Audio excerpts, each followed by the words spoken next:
Okay. All right, Russell, nice to have you here in Germany, and you're presenting the Cabal cut of Nightbreed.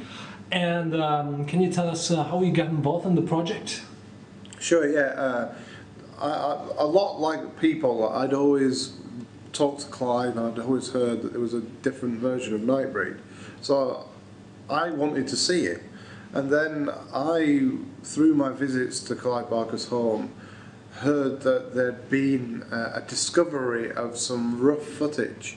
So basically I went over to visit Clive to do some other work on a different project, and I said to Mark Miller that works for Clive, I said, the footage that was discovered that was showed at Horror Hound, could I take it home with me so I could watch it? And I basically took it back to the UK and watched it, and found it to be unwatchable, quite difficult. And I basically decided at that point in time that I had the first 2 drafts of the script, and I thought, well, you know, let's have a go at this. Let's try and restore it. Let's try and put it back together like a big jigsaw puzzle and see what we can do with it. And I basically made a 3-hour cut of Nightbreed using 2 work prints and a DVD release.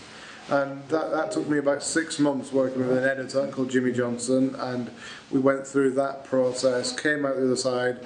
I took it to America, 6 months later, and Clive watched it. And what did he say?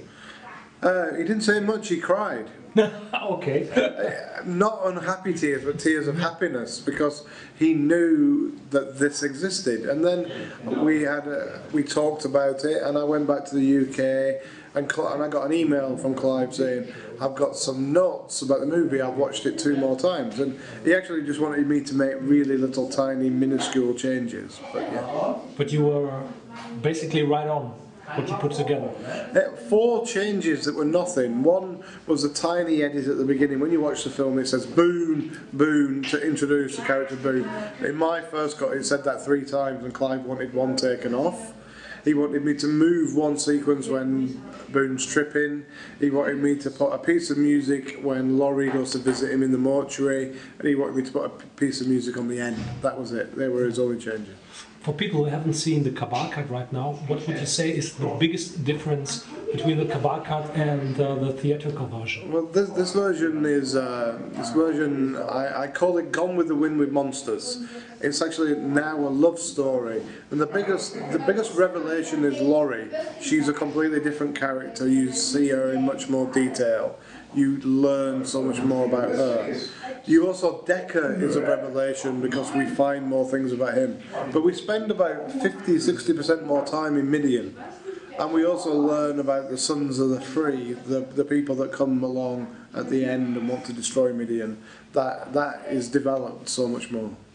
And the ending is very, very different, but spoilers, I'm not going to tell you that. Okay, and can you go on a little bit about the legal problems regarding Nightbreed and the negotiations with Morgan Creek, and what the status right now is? Sure, it's never so much as been a legal problem as a fact that no one could ever find the footage. The footage had disappeared. Morgan Creek said they didn't have it, and it was trying to find it, and that's what held it back for years. The kind of position we found ourselves was we created the cut, and then we had to ask their permission to screen it, and Morgan Creek saw it and said, yep, you can go and screen it, but their position originally was they didn't think anyone would want to watch it. They thought it was a 22-year-old movie that nobody cared about. And then we screened it once, and thousands and thousands and thousands of people want to watch this film. It sells out, 1,300 in London, sells out in Barcelona, Dublin, Sheffield, sold out 2 screenings in LA, sold out in Toronto, sold out in Chicago. People just want to watch this movie. Today in Germany, when it's screened, a lot of the people that are here today are here to watch Nightbreed. Yeah, also the fans, like you said, had an important role to play in this. And one of the actors came up with the idea for the Occupy Midian. In the first screening of the version 1 of this cut in North Carolina, Ann Bobby called out to the audience to Occupy Midian. So when we went off stage, I bought the URL Occupy Midian, and a guy called Ryan Danhauser went and started a Facebook group, and they were the very genesis of like the promotion campaign. So the Occupy Midian name came from Anne. She just called to the audience to Occupy Midian to make this happen. And a lot of the reason why I'm here today is because of the audience, because of the demand to watch this movie, because of the love that people have for Midian, for the Nightbreed, you know, and the story of Cabal. Yeah. You also went back and corrected one mistake, or obvious mistake which was done by the producers back then. They redubbed in the theatrical version Doug Bradley. That was really important to me to put his voice back in. It's really important for me to put lots of voices back in and do lots. I've done absolutely, the biggest work I've done is actually in sound, in designing sound, in music, in making it work, because the work print had really terrible sound. So, you know, it was kind of like, that was a difficulty.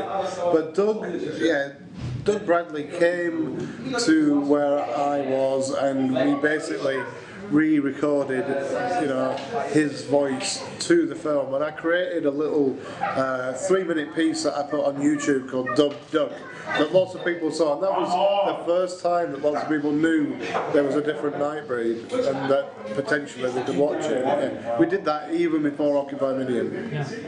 And what would you say? How much fan reactions you got from the screenings, and how far is the crowdfunding process for the restoration of the film? Legally, I can't crowdfund it.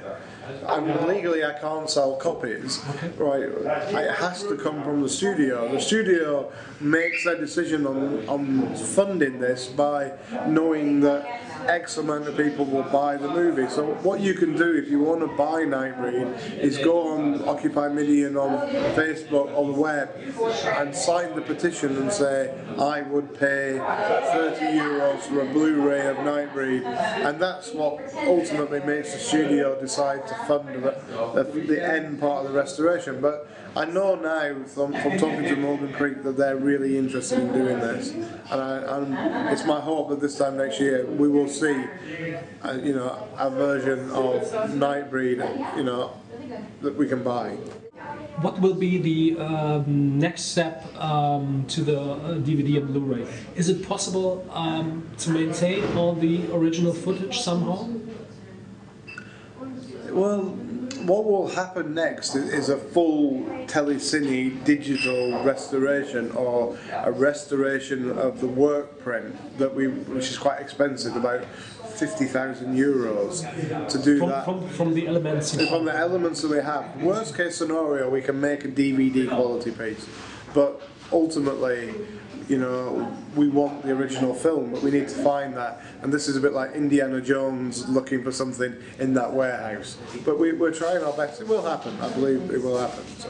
But you're determined to crack open the warehouse and well, I've got this far, and people are watching it. People are loving it, and it's got a second life. In 2012, thousands of people have been watching Nightbreed, and that's wonderful. And being here talking to you and sharing it with all these people is a great experience. Yeah. Would you think that Clive might want to go back to Midian and do another Nightbreed movie? I think that there are two schools of thought. There's a Nightbreed movie, and I have a great idea for a Nightbreed movie, and we have an idea for a Nightbreed TV series. And all you need to do is think of the X-Men in the 80s and think about the Nightbreed, and that's maybe where a TV series would go. Yeah, and also it seems to be the right time, because if you see the amount of success shows like Walking Dead generate on AMC, and I think it would be a great success as an episodic thing on TV. I think that's more likely to be the place where it ends up. I mean, we have ideas for a film and a TV series, so, and there are even discussions about comic books and other things. People are really interested in Nightbreed again, and that's thanks to everybody that wants to watch it. Okay? Yeah. Cool. Okay. Thank you very much. Sure. Thank you very much.